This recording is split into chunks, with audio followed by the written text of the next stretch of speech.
hablando de lo importante, hoy nosotros le damos la bienvenida a un invitado muy especial. Él es el senador por la provincia de la Altagracia, Rafael Barón Duluc, aunque usted quizá lo conozca un poquito mejor si decimos Cholitín. Bienvenido, Bueno, gracias, senador. Elvin, Charlie, de verdad un placer estar aquí. Tú sabes que yo soy muy fan tuyo porque Eso es recíproco. de verdad que has hecho un trabajo fuera de serie, te ha manejado, eres uno de los diputados yo creo que más ha trascendido y que más está brillando, y brillando de manera buena, ¿verdad? Porque algunos brillamos en escándalo, ¿verdad? Pero tú estás brillando bien. Gracias, hermano. Lo recibo. Eso es recíproco. Cholitín, yo quiero que empecemos esta conversación un poquito diferente a todos los otros programas. Nosotros tendemos a hacer las cosas un poquito diferentes. Primero vamos a hablar un poquito de ti, de quién eres, porque el pueblo de la República Dominicana quizás tiene mucho tiempo escuchando mencionar a Cholitín, pero hace ya en el 2020 fuiste electo alcalde de la provincia, bueno, del municipio Sí, de Higüey en ese momento. Luego, entonces pasas a ser senador, pero tienes muchos años aspirando. ¿Cómo empieza Cholitín en política? Bueno, tú sabes que la primera función pública que tuvimos fue juez, del 98 al 2003, hasta que renunciamos, 5 años. En ese tiempo también estuvimos también como profesor de la Escuela de la Judicatura, profesor de la Universidad Católica del Este, y estábamos enfocados en el mundo jurídico hasta que renunciamos. Luego de ahí pasamos a ingresar a la política. Luego de eso fuimos candidatos a senador en el PLD. ¿En qué año? Eso fue en el 2010.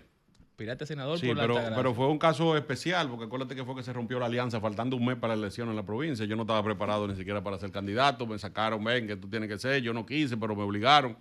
Después hubo unos temas que no vamos a hablar de ese tema ahora, ¿verdad? Pues es un tema de un programa.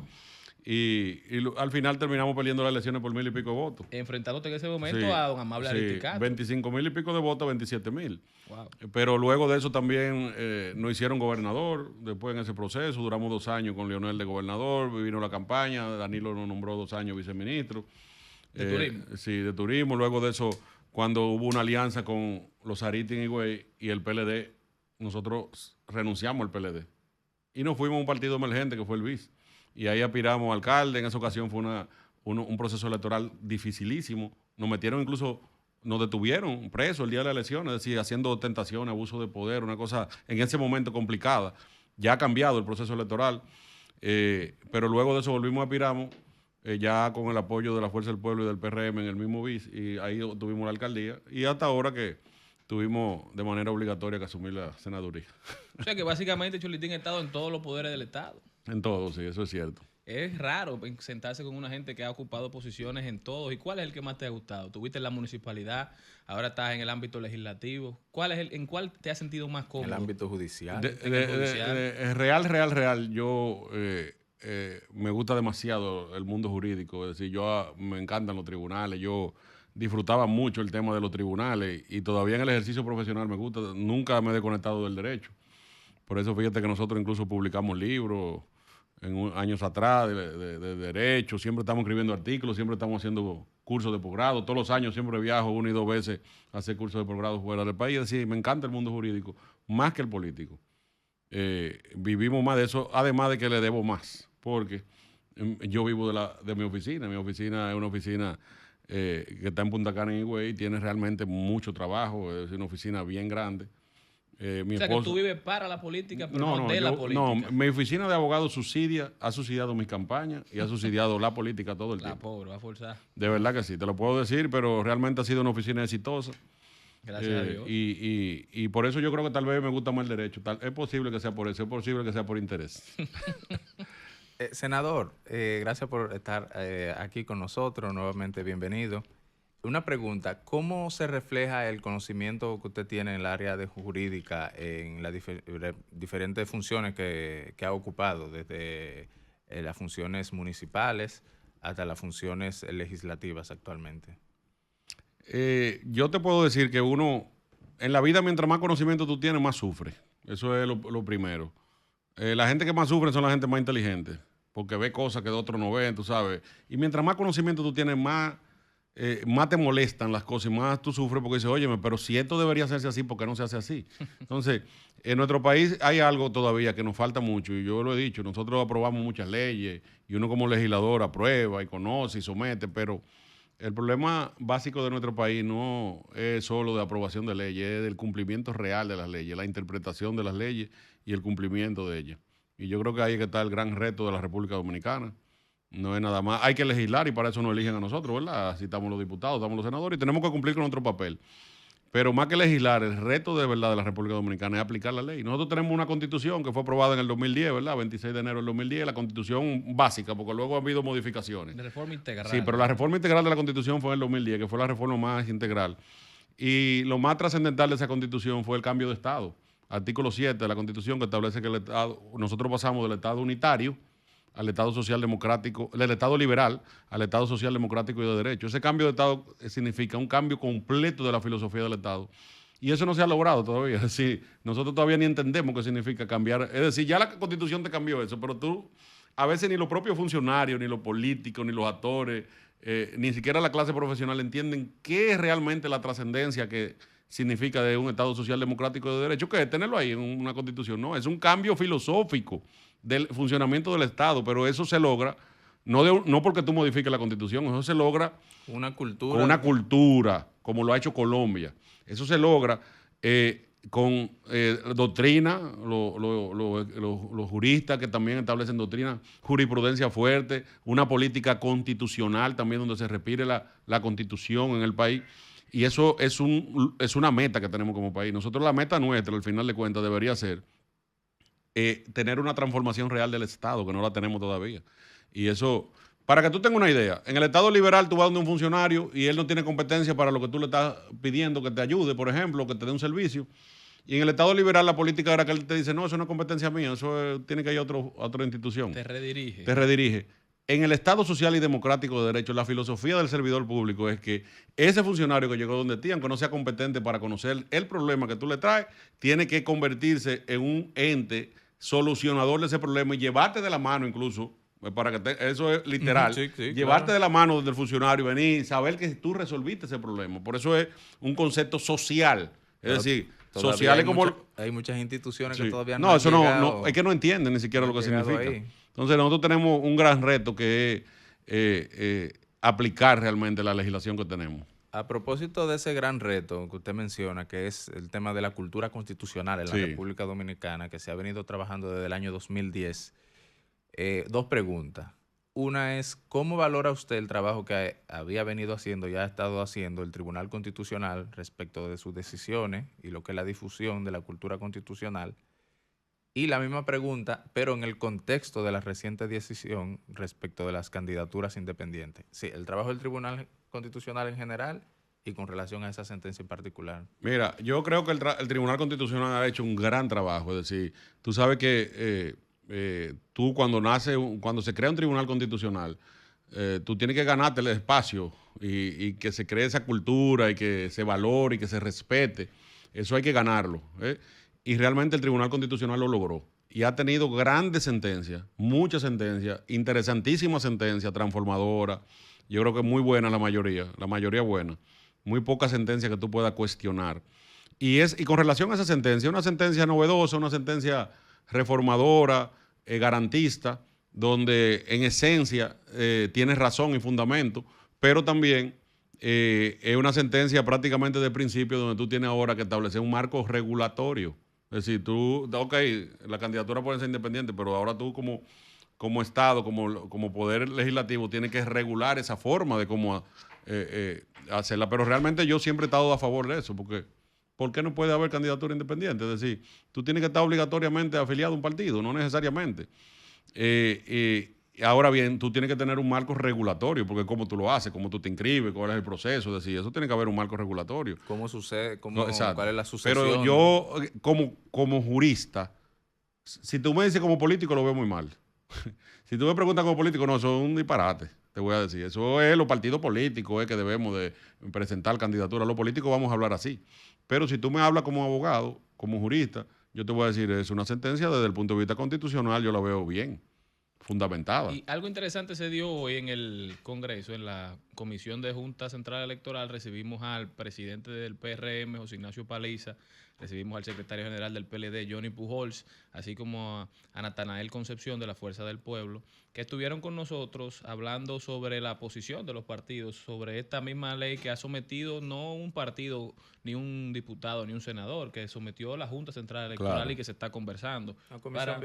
¿Una comisión bicameral? No, el proyecto ahora mismo está en la Cámara de Diputados. Ok. Y ahí lo estamos conociendo y definitivamente que fue muy interesante escuchar cómo los partidos se expresaban a favor de las candidaturas independientes, obviamente tratando de establecer reglamentos que no vengan a mandarlas al olvido por hacerlas imposibles, sino que vengan a Exacto. regularlas como están reguladas las candidaturas de los partidos, porque se presentan muchos problemas en las candidaturas plurinominales, es decir, en una circunscripción, por ejemplo, pongo la mía, la 1 del Distrito Nacional, donde hay 6 posiciones, 6 plazas a diputados. Entonces, ¿cuántas candidaturas independientes pueden haber? Serán Exacto. ilimitadas, pueden apuntarse 2.000, O 3.000 todas, sí. candidatos, 100, 200, es decir, si los partidos solamente podemos llevar 6, entonces las candidaturas independientes también deben ir de la mano para hacer el proceso, digamos, lograble, para hacerlo Sí, posible. porque una de las características de las leyes es que tienen que ser útiles. Es Exactamente. decir, una legislación no es que sea ahora aérea, tú tienes que ser útil. Útil es que tenga una aplicación práctica. Y eso, toda la legislación debe pasar por ese sedazo de la utilidad. A los fines de candidaturas plurinominales, que son diputados y regidores, el tema de la candidatura independiente tiene un gran reto porque uno no termina de ver cómo una persona puede llegar con el tema del sistema del método de Hond o cualquier método cociente de distribución. Quizá uninominal alguien pudiera llegar. Que creo que por eso es importante la regla clara, para que no sea un eufemismo y sea una posibilidad real, Sí. que un candidato independiente alcance una posición. Y que no se convierta en una ley con letra muerta, como dicen, una ley nati muerta, que al final no tenga aplicación práctica. Eso hay muchas así.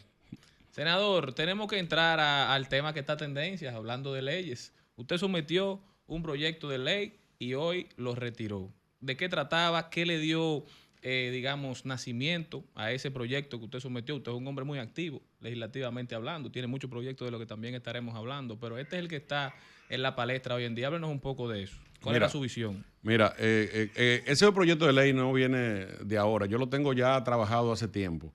Y de hecho yo lo tenía dentro de los estudios que uno ha podido hacer en algún momento. Sabía que República Dominicana en ese sentido estaba cometiendo una falta, porque tratados internacionales de los cuales nosotros hemos ratificado y el Congreso ha ratificado, nos mandan a legislar en contra del discurso de odio.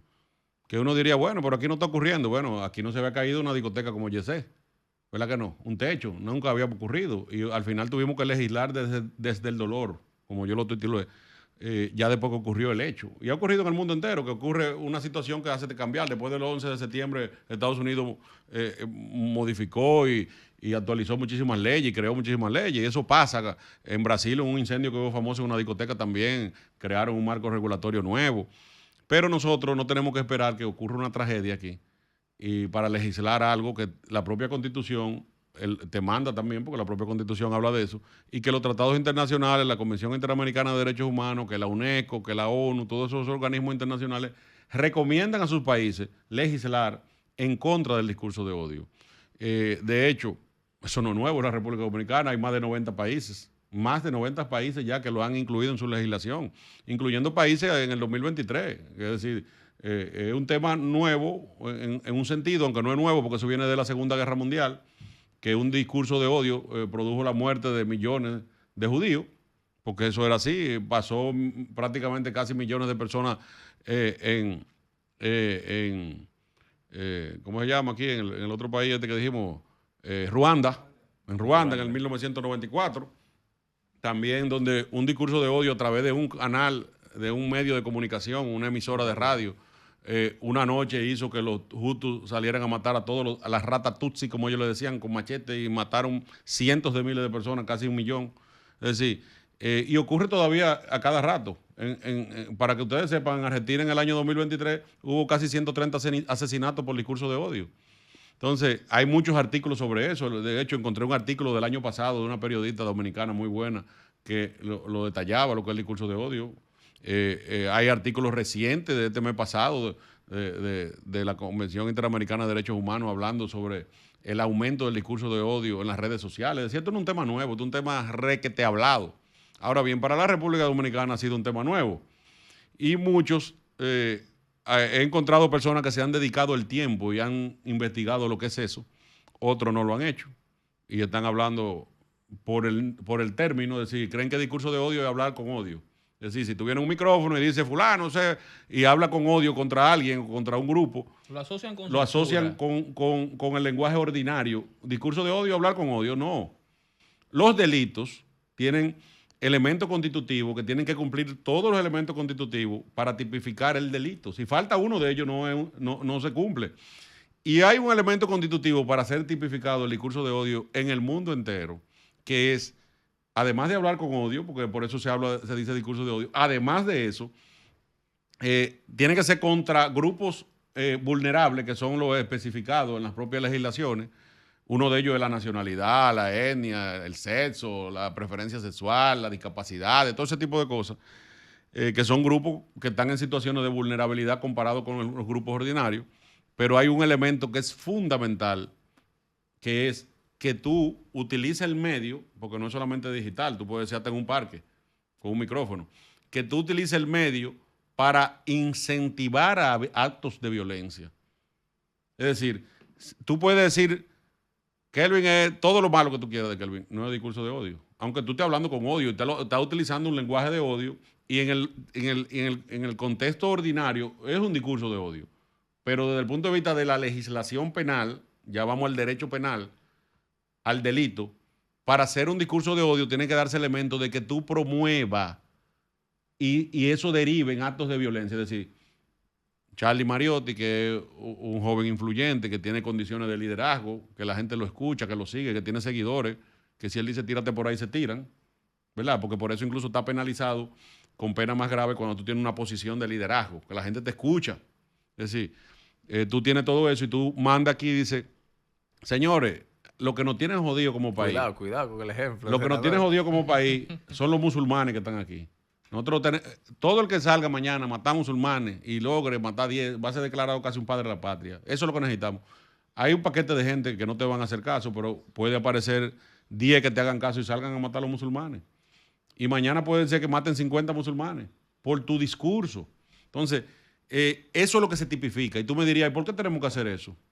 Bueno, porque es posible que eso pueda ocurrir. No, pero mi pregunta es, si usted está tan convencido que eso es necesario, ¿por qué lo retiró? Bueno, porque tú sabes que al final de cuentas, ¿qué es lo que es la democracia? La democracia es el gobierno del pueblo, el gobierno que se supone que gobierna a través de nosotros. Esa es la democracia representativa, pero hay otra democracia también que yo creo en ella, que es la democracia participativa, donde se le da posibilidad a la gente que no solamente ejerce el derecho de elegir, sino que también a través del proceso de cuando tú ya estás electo, que como quiera puedas seguir gobernando.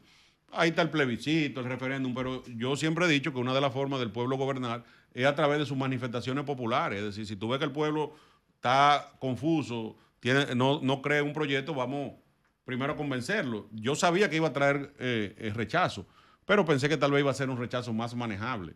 No es por temor, no es porque no creo en el proyecto, no es por la presión de redes, es porque entiendo que no hay que ser terco, evitar incluso... tal vez evitar algunas situaciones que se agarren en grupo para hacer desorden con esto, que mañana pueda derivar incluso hasta en una muerte por un desorden, por estar protestando en contra de una ley que ni conocen. Entonces yo entiendo que el país no estaba preparado para la ley porque no la conocía. De hecho, he escuchado juristas que pensé que tenían, no sé si es porque ellos están confundidos o quieren confundir, pero he escuchado juristas que yo los respeto, que pensé que iban a dedicarle tiempo a saber lo que era que estábamos proponiendo, o por lo menos leerlo antes de criticarlo. He escuchado mucha gente que saben que la ley es buena, pero son de otra parcela política y con eso lo rechazan. Eso es lo peor.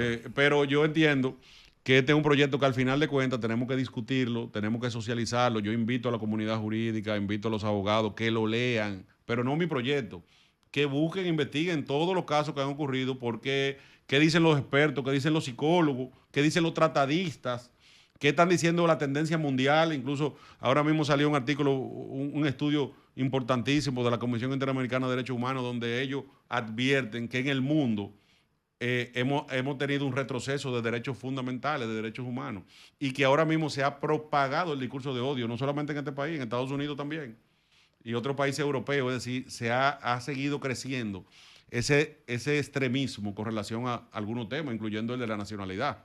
Con razón, porque no es que no tienen, pero esa situación ha fomentado más el odio y ha fomentado el discurso de odio, por eso hay que regularlo y controlarlo. Esa es una razón fundamental. Mira, me parece muy interesante, y perdón, Kelvin, porque este espacio se trata de eso, de que los temas que están dando de qué hablar, los temas que están creando conflictos en la sociedad dominicana, se puedan esclarecer y explicar de manera clara, no para ponernos todos de acuerdo, sino para entender cuál es la posición de cada quien, y no como espacio, nosotros no tratamos de controlar la narrativa, sino todo lo contrario, de que sea la gente, que se haga una idea en base a la verdad, la realidad, ahora, ¿tú sabes a lo que se dijo, no a lo que se interpreta. Yo tengo muchos años escribiendo sobre temas jurídicos y discutiendo y yendo a muchos grupos y trabajando en este mundo jurídico, y te digo la verdad, hay que revisarnos como país. Hemos tenido un retroceso grave. Antes, cuando tú hacías un planteamiento de algo parecido, hace 15 años atrás, la gente discutía los proyectos, la gente venía a un experto. Lo leía. Pero ahora tú encuentras los expertos que dan pena y vergüenza, los profesionales que supuestamente tienen 2 dedos de frente. Ellos no van a hacerte un análisis jurídico del proyecto. Cholitín lo que es una rata. ¡Qué disparate! Señores, hemos tenido un retroceso ahora que tenemos que revisarnos. Esos son los expertos. Ahora, ¿qué tú le dejas a la clase que no ha tenido el nivel de accesar a educaciones, señores? Esto es un tema que no es un tema de estar discutiendo lo de rata, de ladrón, de desgraciado. Esto no es un tema de eso. Esto es un tema de sentarnos a ver primero qué es lo que es. Vamos a ver si es bueno o es malo. Vamos a analizarlo. Vamos a aprender del proceso. Y vamos a discutir incluso por qué yo no estoy de acuerdo con eso. Porque no es que tiene que la gente tiene que estar de acuerdo con un proyecto. Pero tú me vas a decir a mí que nosotros, las redes sociales mías están llenas de toda la mala palabra y de las amenazas que tú te puedes imaginar de la bolita del mundo por un senador presentar un proyecto con rango de constitucionalidad, amparado en todos los organismos, los tratados internacionales, defendiendo un derecho fundamental, y lo deposito en el Senado, que es donde la Constitución me establece que tengo que hacerlo, y tú tienes esa reacción. Entonces no estamos bien. Es decir, es un tema que tenemos nosotros también que repensar, analizar, y la gente que influyen en los demás, la gente pensante, el académico, debemos de analizar qué es lo que está ocurriendo. Y yo creo que es un buen momento para nosotros ver si vamos bien como país. No, definitivamente que para aportar a esa parte ahí, recientemente el Tribunal Constitucional de la República Dominicana dictó la sentencia 712 del año 2023, donde analiza la ley 5880 que establece penas sobre alabanza y elogio al régimen de Trujillo. Y en esa decisión el Tribunal Constitucional lo que hizo fue que declaró la constitucionalidad de ese tipo de leyes, es decir, de ese tipo de limitación. Y la pregunta que quería hacerle con relación a esta parte en particular es si hay un escenario propicio para hacer ese debate académico, que no se vaya a lo personal, como usted ha encontrado mucho ataque dirigido hacia el proyecto, pero no solamente al proyecto, sino que hacia usted de manera directa. Y lo que está reducido. Pero yo te puedo decir que ahorita me llamaron de Locamaima, un grupo de estudiantes, para decirme que quieren invitarme a un debate sobre el tema porque ellos están de acuerdo conmigo. Ellos dicen que es un tema jurídico, que ellos han entendido perfectamente mi planteamiento, se han dado cuenta que la gente no lo entiende, pero como ellos están estudiando Derecho lo entienden y quieren hacerlo. Me han mandado muchísimos artículos de gente que han hecho tesis con eso, de aquí, del país. Es decir, hay mucha gente que sí lo conoce. Ahorita yo estaba en una entrevista con un joven que tiene un podcast, que oí el podcast y casualmente me lo encuentro hoy en la entrevista, y hizo un análisis sorprendente. Yo digo, oye, ¿quién fue que hizo ese análisis? Se dedicó a estudiarlo. Me dijo, no, yo dediqué horas para analizar el discurso de odio y ver con la tendencia mundial y todo. Y le digo, te felicito. Así es que hace un comunicador, así que hace un profesional. Es decir, te puedo decir yo que yo he aprendido muchísimo del discurso de odio en este proceso porque me he puesto a estudiarlo más a profundidad de lo que lo sabía. Entonces, yo creo que la comunidad jurídica es un buen momento para aprender de eso. De hecho, no hay ni siquiera un libro sobre eso en la República Dominicana. Pero es un tema que tú vas a otro país y tienen una bibliografía enorme de esos temas, ¿entiendes? Entonces, lo que te quiero decir que, claro que hay gente que sí tiene la capacidad, el conocimiento y el deseo. Lo único que parece ser que son reducidos. Son pocos. Hay que seguir conversando. No se muevan de ahí, que luego de esta pausa nosotros regresamos con ¿Qué tenemos de mayo? Está con nosotros el senador de la provincia de la Altagracia, Rafael Barón Duluca, él es Cholitín de cariño. El pueblo entero quiere a Cholitín. Cholitín, cuéntanos qué más llevas en tu agenda legislativa, qué proyecto estás trabajando para mejorar la calidad de vida de los habitantes de la provincia de la Altagracia y, por qué no, del país? Mira, nosotros también, el día que sometimos el proyecto de ley del discurso de odio, también sometimos un proyecto que nadie ha hablado, pero que es un proyecto interesante, sobre el tema del uso del FON. Una ley ecológica donde se prohíbe el FON, pero de una manera paulatina, como lo han hecho otros países, decía, a tantos años tú ya tienes que tener limitado para dentro de 5 años eliminar de manera definitiva el uso del FON, que es muy dañino para el medio ambiente. Pero también nos depositamos 3 proyectos de ley que, a pesar de que muchos creen que fue rápido que lo hicimos, después de lo del YC, lo que pasa es que lo hicimos de manera intensa y un grupo de abogados nos pusimos a trabajar. Uno de ellos para regular la infraestructura de uso público en el sector privado, pero de uso público, es decir, iglesias, discotecas, todo ese tipo de cosas, que hay una regulación. Un proyecto bien acabado, porque utilizamos el derecho comparado también. El tema el sistema de emergencias, riesgos y desastres. Establecimos un proyecto de ley donde se unifica y se establece el sistema de comando de incidentes, donde el COE, se establecen COE regionales y se establece cuál es la responsabilidad de cada tipo de institución en una situación de emergencia.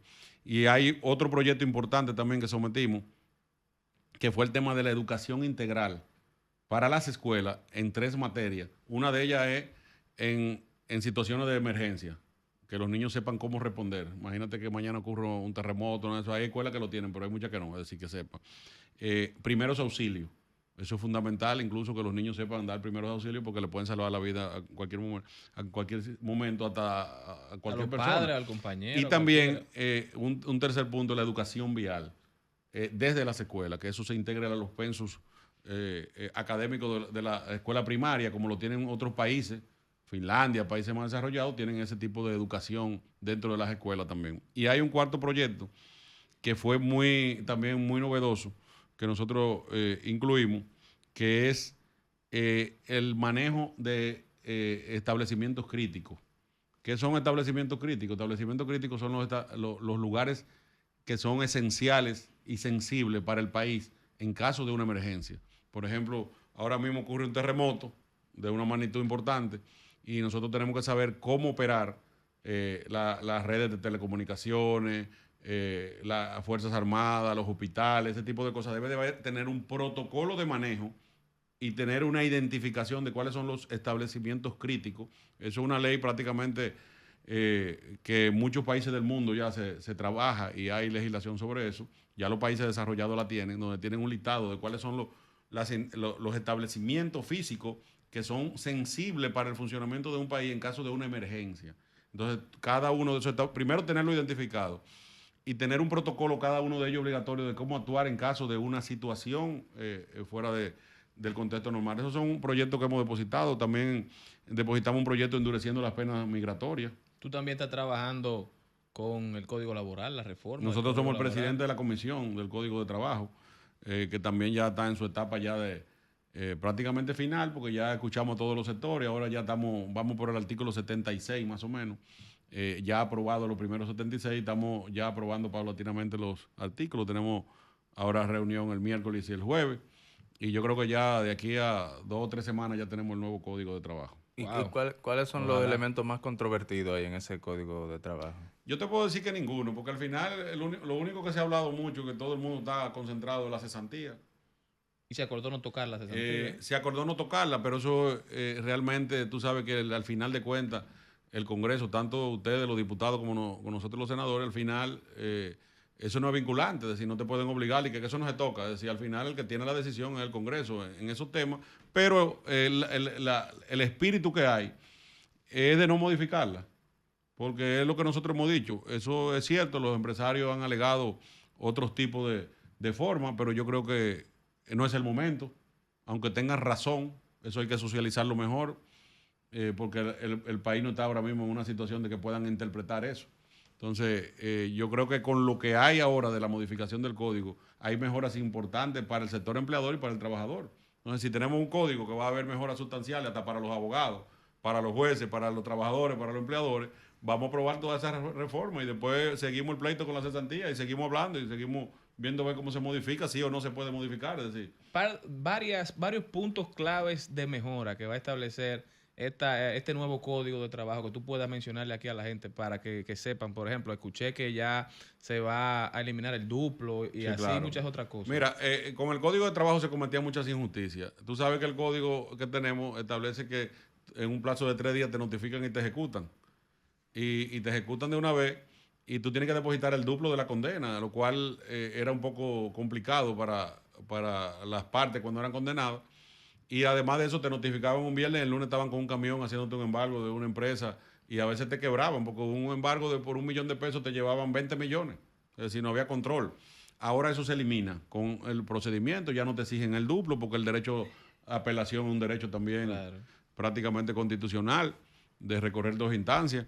Pero también no te exigen el duplo, te exigen también que los embargos son grabados, no puede haber distracción de bienes, te aumentan el plazo de 3 días a 8 días, francos, los cuales son 10, y eso es en el procedimiento. Eso pero, es para disminuir los abusos que se cometían en la ejecución. Sí. Pero también la licencia de maternidad, al hombre también se le amplía el plazo. Se le amplía el plazo un poco más, se establecen tipos de trabajo que no estaban regulados, como el teletrabajo y una serie de trabajos más. Hay procesos también en cuanto a la notificación incluso de la suspensión del efecto de trabajo. Te incluyen ya, por ejemplo, hacerlo por vía electrónica al Ministerio de Trabajo, ya te moderniza algunas cosas.